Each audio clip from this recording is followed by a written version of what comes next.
Olá, gostaria de agradecer inicialmente ao convite que me foi feito pelos organizadores do Congresso Nacional de Direito Penal para participar desse honroso evento e dizer que eu fico muito agradecida por esse convite que muito me honra e me satisfaz.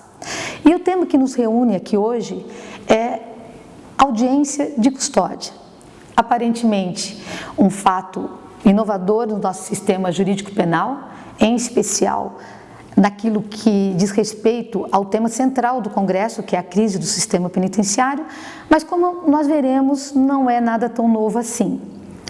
A audiência de custódia é a expressão utilizada para a apresentação do preso, do acusado, perante uma autoridade judicial, a fim de que lhes sejam garantidos os direitos que lhes são reconhecidos pela Constituição e pelos tratados internacionais.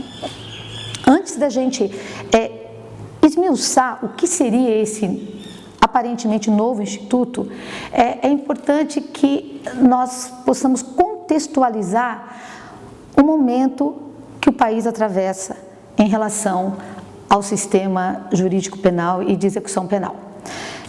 Nós somos o terceiro país do mundo em população carcerária. Nós temos hoje mais de 700 mil pessoas presas, mais de 700 mil pessoas que estão encarceradas. Isso envolvendo presos provisórios e definitivos. E atentem, isso numa legislação que privilegia a liberdade, ou seja, nós temos um ordenamento onde a liberdade é a regra e não a exceção. No entanto, um quadro catastrófico como esse poderia sugerir aquele mais leigo, menos entendido nas ciências criminais, como um panorama normal, sugerindo que a regra é a segregação, a regra é a prisão, seja ela cautelar ou definitiva. No entanto, como eu tentarei demonstrar na sequência, isso não é uma realidade. O nosso sistema jurídico penal, ele protagoniza a liberdade.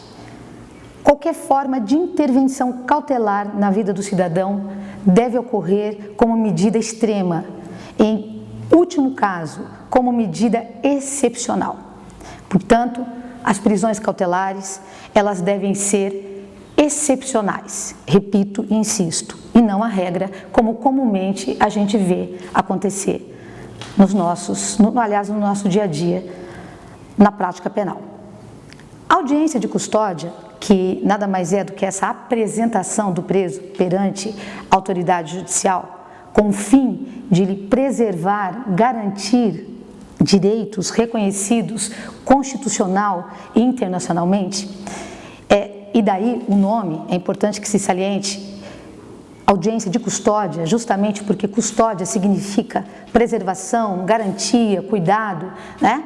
Então, esse instituto, ele já está previsto em tratados internacionais há mais de 20 anos. Notadamente na Convenção Interamericana de Direitos Humanos, no seu artigo 7.5, como também na Convenção Europeia dos Direitos da Pessoa Presa, em seu artigo 5º e no seu artigo 8.3. Portanto, como se vê, não é um instituto inovador.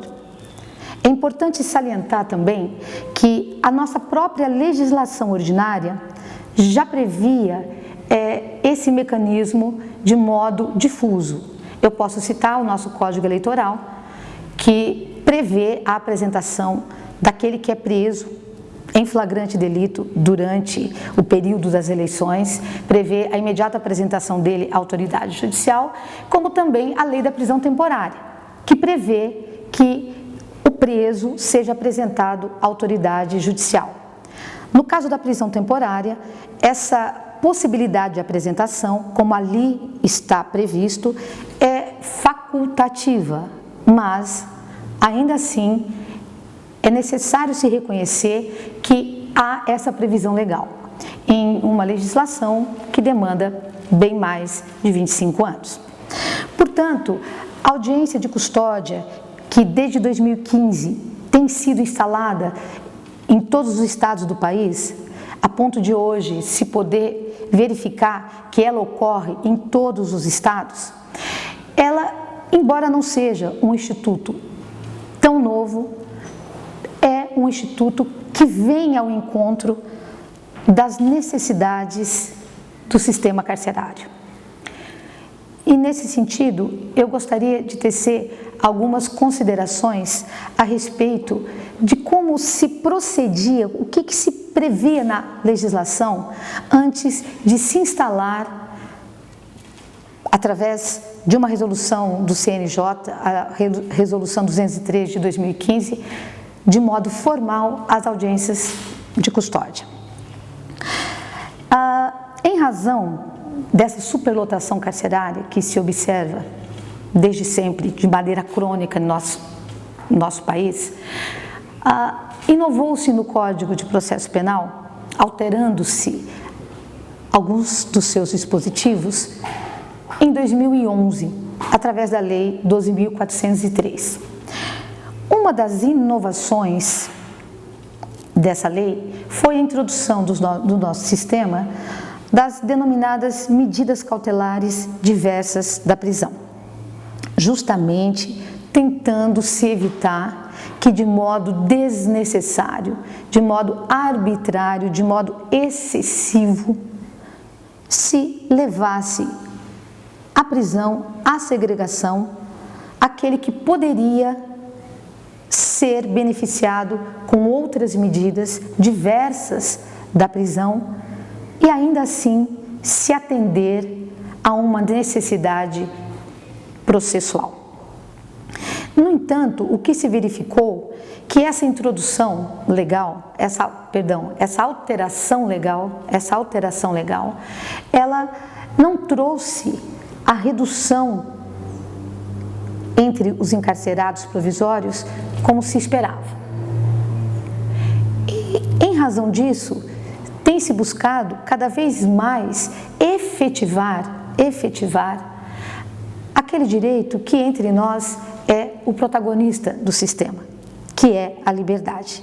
E é em razão disso também que o CNJ, a partir de fevereiro de 2015, ele de modo formalizado e sistematizado, implantou o projeto Audiência de Custódia, inicialmente implantado em São Paulo, em convênio com o TJ, Tribunal de Justiça do Estado de São Paulo, embora esse tipo de audiência já tivesse sido feito alguns meses antes no estado do Maranhão. Mas de modo sistematizado e de modo formalizado, iniciou-se em São Paulo por iniciativa do CNJ, que é o Conselho Nacional de Justiça.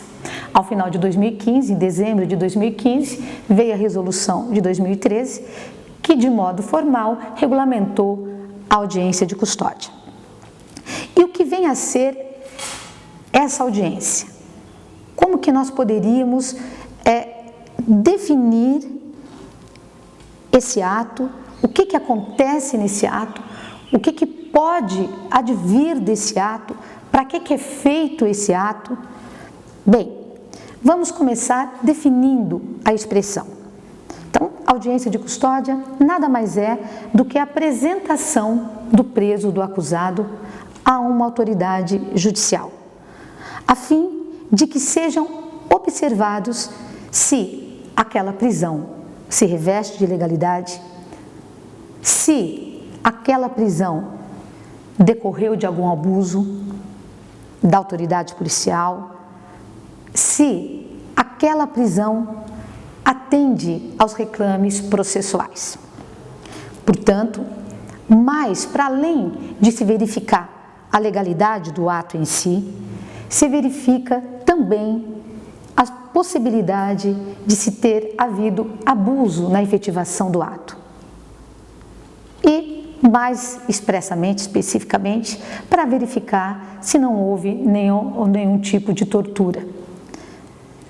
Convenhamos, tão comum em países com um histórico de ditadura como o nosso e como os países da América Latina. Portanto, não se trata aqui de se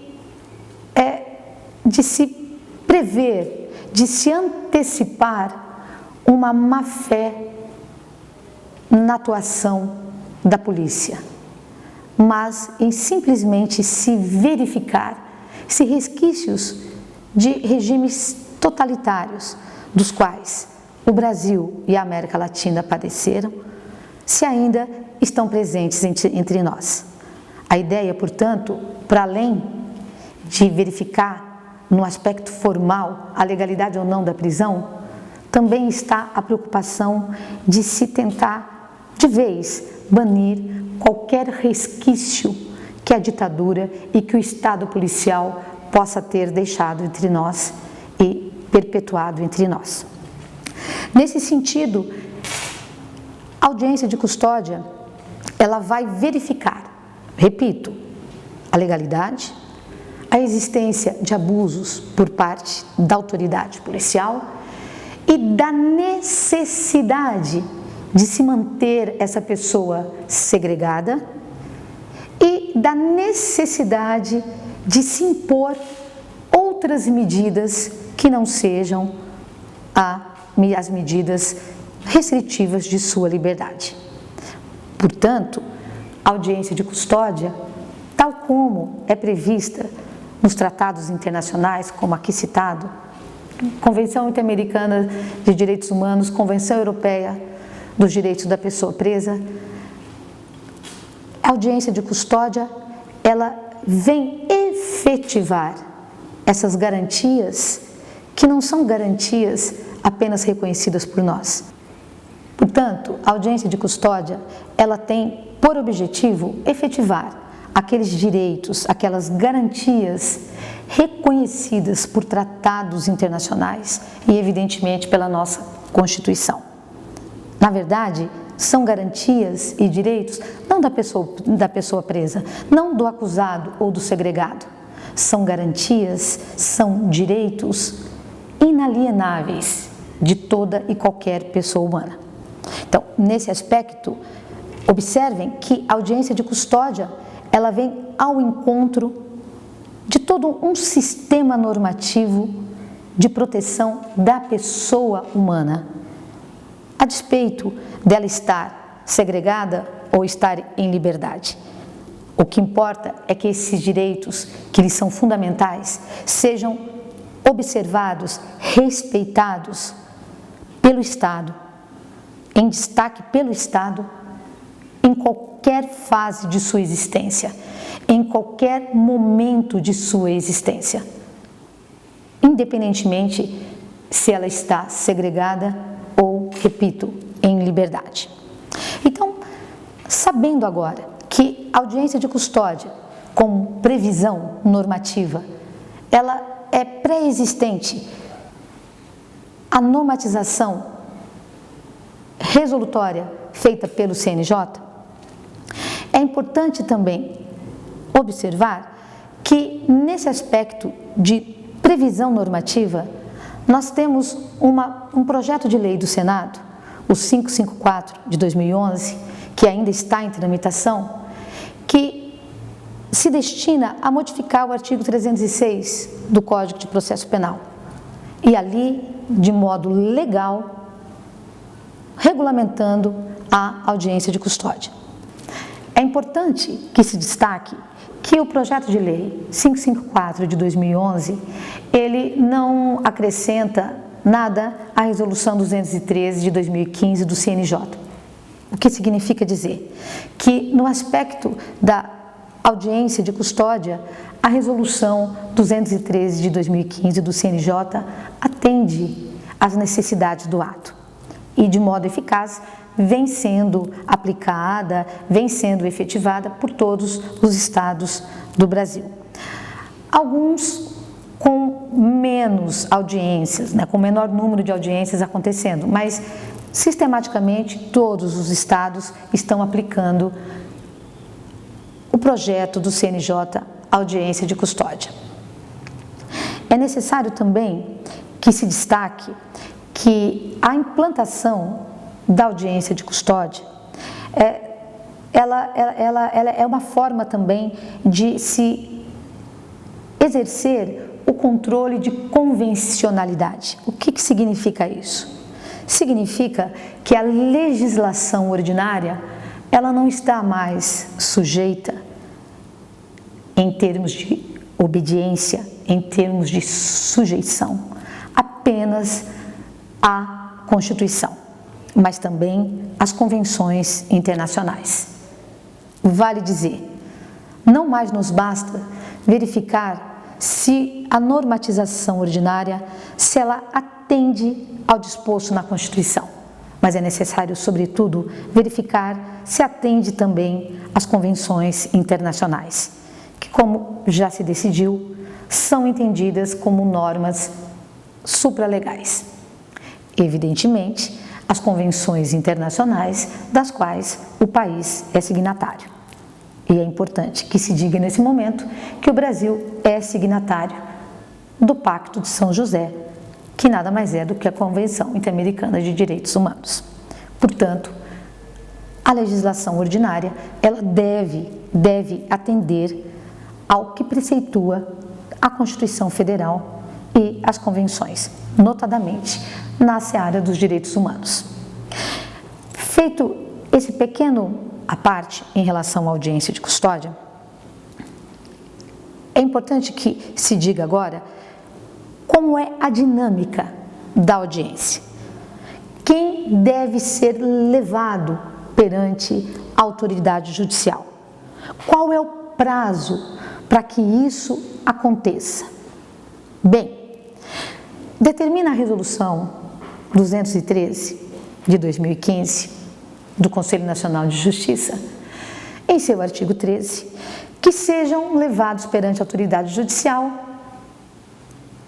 qualquer preso, seja ele provisório ou definitivo. Em alguns estados ainda, talvez por conta do material humano, sobretudo, dos servidores públicos, né? Em alguns estados, no entanto, o que vem sendo realizado com audiência de custódia é disponibilizando esse ato apenas para o preso cautelar preso em flagrante delito. No entanto, há previsão expressa, normativa, para que essa audiência ela ocorra. Vale dizer que a apresentação perante uma autoridade judicial ocorra, não apenas para o preso provisório, em qualquer modalidade das prisões provisórias, mas também para o preso definitivo. Pois bem, para exemplificar a dinâmica da audiência, vamos tomar como base o que comumente se aplica, ou seja, audiência de custódia para o preso que foi segregado em flagrante delito. Como é a dinâmica dessa apresentação? Efetivada a prisão, é formalizada a prisão em flagrante. Ela se formaliza numa peça denominada auto de prisão em flagrante. Terminado o auto de prisão em flagrante, ele deve ser encaminhado imediatamente ao juiz e o preso apresentado também encaminhado para a autoridade judicial. Ainda que a resolução preveja que essa apresentação ela deva ocorrer no prazo máximo de 24 horas, é importante que se destaque que as normas internacionais, elas não determinam tempo, apenas dizendo que essa apresentação deve ser feita sem demora. Porém, a Constituição Federal, ela determina que a prisão de qualquer pessoa seja imediatamente comunicada ao juiz. Portanto, em razão das normas aqui citadas, eu me atrevo a dizer que essa apresentação deve ser imediata. Destaco a previsão que se tem na resolução do CNJ é de que isso ocorra em até 24 horas. também o projeto de lei prevê que essa apresentação ocorra em até 24 horas. Feitas essas considerações, vamos para o que acontece, o que tem acontecido. O que tem acontecido é que essa apresentação ocorre, via de regra, em até 24 horas após a prisão, a formalização do flagrante.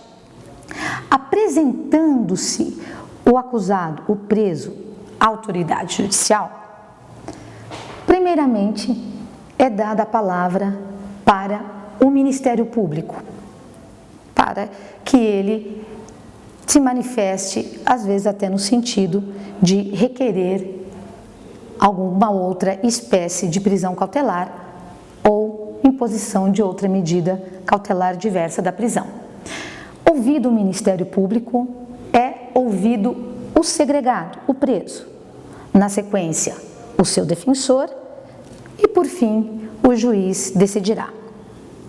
É importante que esse acusado esteja necessariamente acompanhado de um advogado, seja um advogado por ele constituído, quando da formalização da prisão em flagrante, seja um advogado nomeado pelo juiz ou algum defensor público. Então, é imprescindível a presença de um defensor, repito, constituído ou nomeado pelo juiz ou ainda um defensor público designado para esse fim. Portanto, esse é o cenário inicial da audiência de custódia. Juiz, Ministério Público, segregado, preso e o seu defensor. Na sequência das oitivas, manifesta-se Ministério Público, o acusado, o defensor e, por fim, o juiz decide. É importante também que se destaque que a manifestação e as perguntas, enfim, a entrevista que será realizada com o acusado não pode jamais adentrar ao mérito do fato. E isso por quê? Porque a audiência de custódia, ela não se destina a ser mais um elemento de apuração probatória. Absolutamente. Ela se destina a verificar sobre a legalidade da prisão, sobre eventuais abusos na efetivação dessa prisão, ou qualquer espécie de tortura que eventualmente esse preso possa estar sendo sujeito. Fora disso, nada mais deve ser investigado, perquirido nesse momento processual, nesse momento da persecução criminal. Portanto, qualquer avanço para se extrair elementos probatórios deve ser pelo juiz rechaçado de imediato e por ele evitado. Repito, e é importante que se insista, a audiência não tem natureza probatória. Pois bem, essa entrevista com o juiz, ela deve ocorrer, sobretudo, para que possa o juiz verificar da pertinência de se impor ao acusado outra medida diversa da prisão que lhe seja mais apropriada. Daí a razão para esse contato pessoal do juiz com o segregado, com o acusado. É importante também que se destaque aqui que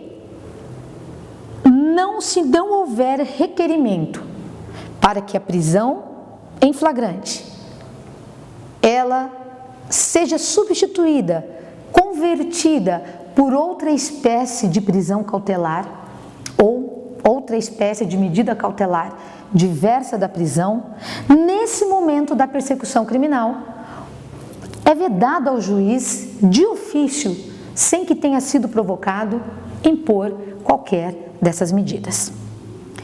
Portanto, é importante que se observe que no sistema acusatório, que é o sistema por nós adotado pelo Brasil, num sistema de garantias, num sistema que atende, que é signatário, que reproduz tratados e convenções internacionais de proteção dos direitos humanos, é fundamental que o juiz não seja um juiz inquisitor. É importante a imparcialidade do julgador. Assim, o juiz não poderá, de ofício, sem que tenha sido requerido, impor uma medida constritiva, restritiva da liberdade do acusado de ofício, ou seja, repito, sem que tenha havido manifestação do Ministério Público. Portanto, essa é a dinâmica básica da audiência de custódia, no sentido de se destacar aqui os elementos que compõem o cenário da audiência e quais são as medidas, quais são os atos, as atitudes que não devem ser tomadas pelos atores desse momento e tampouco pelo próprio juiz. Insisto, a audiência de custódia não se destina a produzir provas. A audiência de custódia se destina a verificar se garantias e direitos do preso ou acusado estão sendo preservados, estão sendo reconhecidos, estão sendo efetivados. Nenhuma outra busca deve ir além de se preservar esses direitos. Daí a vedação expressa a que haja qualquer atitude por parte desses atores no sentido de se extrair um conjunto probatório. E daí também é importante que se destaque aqui a impossibilidade de o juiz, de ofício, decretar qualquer outra forma de prisão que não tenha sido requerida.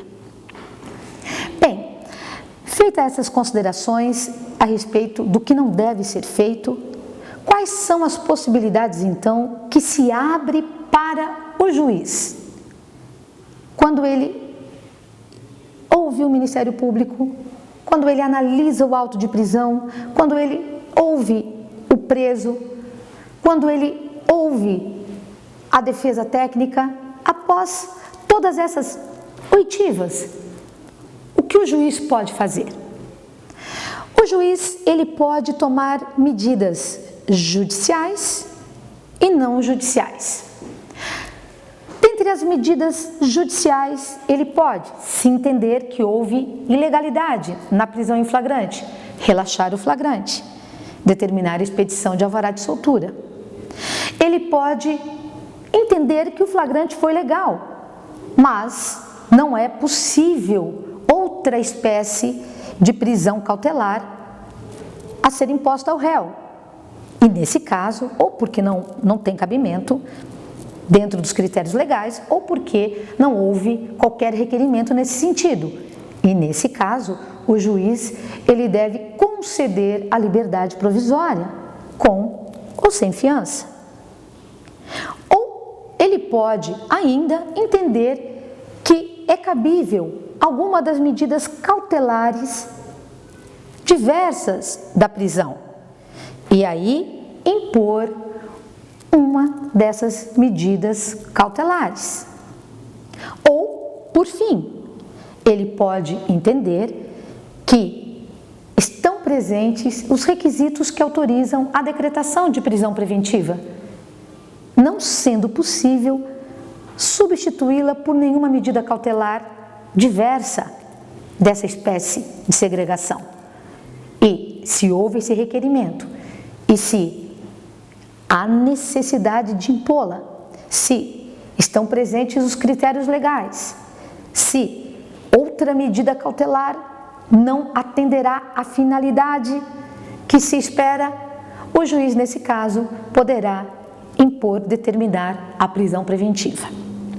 São essas as possibilidades judiciais. Então, o juiz, ele impõe essas medidas, qualquer uma dessas, se houver qualquer uma dessas possibilidades aqui elencadas. Ou então, ele pode impor medidas não judiciais. Por exemplo, ele pode encaminhar o caso para uma mediação penal. Nesse caso, extingue-se o procedimento e o caso é encaminhado para as câmaras restaurativas. Ou ele pode entender que o caso comporta uma outra medida, não de caráter penal, mas de caráter social ou assistencial, e também encaminhar o caso para alguma dessas situações, de igual modo também extinguindo o procedimento. Portanto, nós poderíamos resumir a audiência de custódia da seguinte forma: tomando, lembrem-se, como exemplo, a prisão em flagrante. Presa a pessoa em flagrante delito, formaliza-se esse ato através da confecção do auto de prisão em flagrante. No prazo de 24 horas, devem ser encaminhados o auto e o preso ou a pessoa presa perante a autoridade judicial.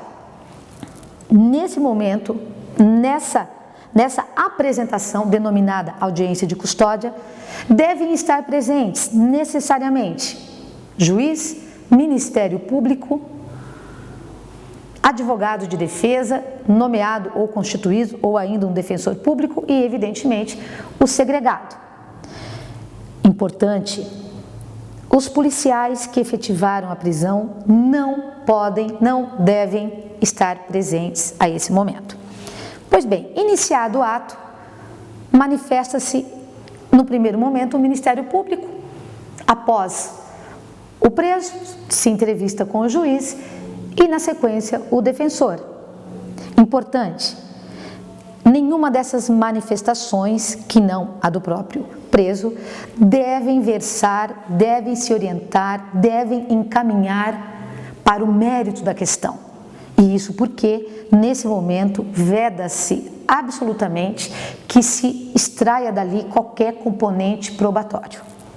Portanto, essas manifestações não podem ter o cunho de se valer desse momento para utilizar, ou melhor, para fazer desse momento mais uma fase da investigação criminal.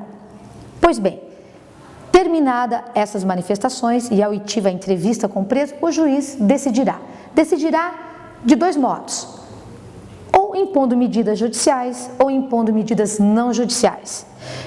Medidas judiciais: ele pode relaxar a prisão em flagrante se entender que ela é ilegal.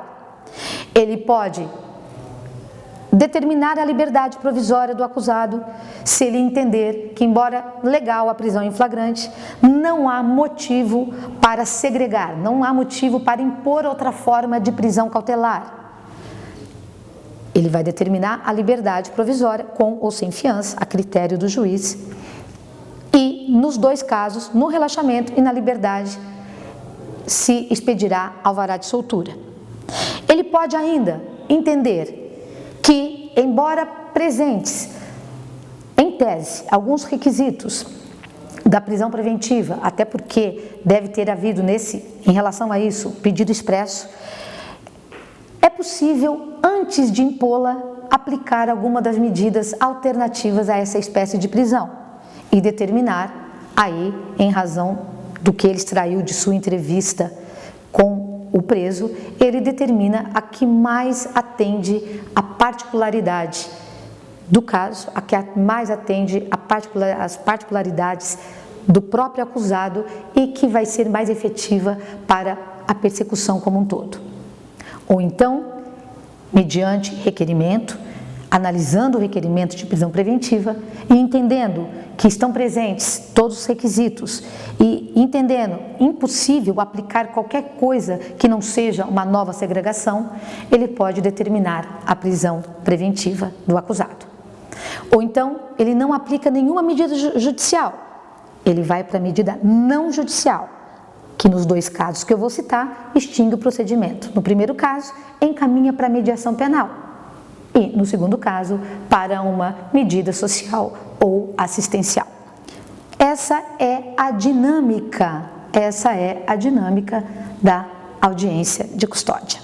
E, por fim, eu concluo minha exposição reiterando que a audiência de custódia, embora, como eu já disse ao início da exposição, não seja algo inovador em termos de previsão normativa, haja vista que já se encontra consignada em tratados internacionais e também em legislação ordinária de nosso país, ela atende aos anseios cada vez mais prementes de necessidade de defesa dos direitos da pessoa humana, seja ela presa ou não.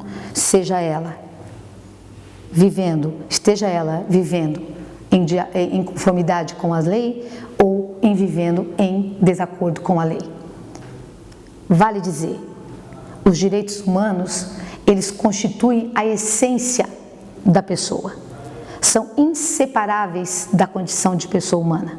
Portanto, é impossível violá-los sem aniquilar a própria pessoa que é seu titular. Portanto, a audiência de custódia, desse caminho tão doloroso, porque tem a humanidade como um todo passado, ela vem como mais um elemento a agregar, mais uma etapa na efetivação desses direitos. Claro que ainda há muito por se fazer, mas estamos no caminho, estamos caminhando para isso. Particularmente espero que ela contribua de modo mais eficaz para a redução da nossa população carcerária, para que o sistema se torne mais humanizado, tal como preconiza nossa Constituição, os tratados internacionais e como impõe a nossa natureza humana, o respeito à nossa condição humana. A audiência de custódia, dentro daquilo que eu vivencio na minha experiência como advogada, como professora, ela tem atendido de forma salutar a esses objetivos, principalmente, nas pesquisas que eu tenho feito e nas experiências que eu tenho passado, e fica aí o registro de algo que veio para ficar. Obrigada. Qualquer dúvida, eu vou disponibilizar o meu e-mail, se vocês quiserem falar comigo, Henriene Brandal, Brandão, meu sobrenome, henrienebrandal@gmail.com. Obrigada.